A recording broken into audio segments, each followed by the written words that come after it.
At Teatrx, we pride ourselves with creating the easiest to use meeting rooms in the world. Welcome to the Teatrx step-by-step guide to connecting wirelessly. Whether you're using Windows or Apple, we will show you this simple solution to connecting. Let's jump right in.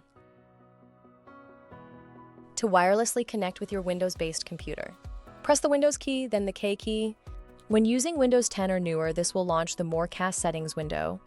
When prompted, select the name of the room you are in. You will be asked for a PIN number which will be displayed on the screen. Enter the PIN and press connect. Another option for connection with your mobile device is screen mirroring. This is mirroring your device's screen with the room's monitor. To begin, swipe the top right corner of the device to access the home functions and choose the screen mirroring button.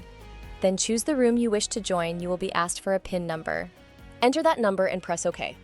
Your screen will begin to share. This simple one-touch formula is what we are known for. Do you still have questions? Call or email anytime. From all of us at Teatrx. Thanks for watching.